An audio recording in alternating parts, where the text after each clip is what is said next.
4. Përshëndetja islame. Selami. Ç'është selami?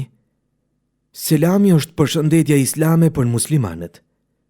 Ai është i pëlqyeshëm për të gjithë muslimanët në tërë botën gjatë takimeve të tyre.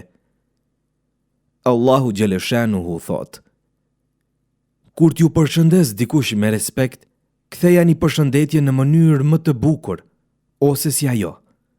En-Nisa 86.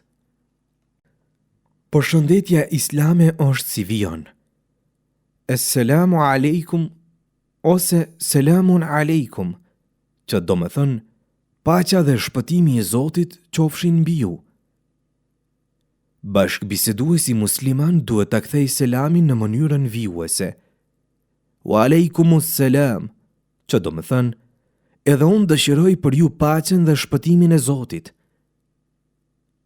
Selami u jepet familjarëve kur dalim nga shtëpia dhe kur hymë në shtëpi, të njohurit, mikut dhe të afërmit musliman, kur takohemi dhe kur ndahemi nga një shoqëri e të tjerë. Individi i jep selam grupit, nxënësi mësuesit, i riu plakut, kalimtarit të ulurve e të tjerë. Edukata e ecjes në rrugë. Njerëzit në kohën bashkohore ecin në këmbë, me bicikletë apo me automjete për të shkuar në punë, shkollë, treg, spital, në punëtori apo për të kthyer në shtëpi. Rrugët mirëmbahen nga organet përkatëse të vendit, duke i riparuar, zgjeruar, pastruar. Ato kanë edhe shenja për orientim për këmbësorët apo për mjetet e motorizuara. Ashtu sikurse shteti ka obligime ndaj qytetarëve, edhe qytetarët kanë obligime ndaj shtetit të tyre, sikurse është kujdesi ynë ndaj vlerave historike, kulturore dhe qytetruese në qytet. Disa nga obligimet tona në shoqëri janë: të mos ecim në rrugë duke penguar të tjerët, të mos e kalojmë rrugën pa u siguruar mirë se në anën tjetër nuk ka automjet, të kalojmë rrugën në vendin e caktuar për kalim, të mos hedhim në rrugë mbeturina, si letra, gur, lëvorën e bananes, të portokallit, mbështjellsen e çokoladave e të tjera.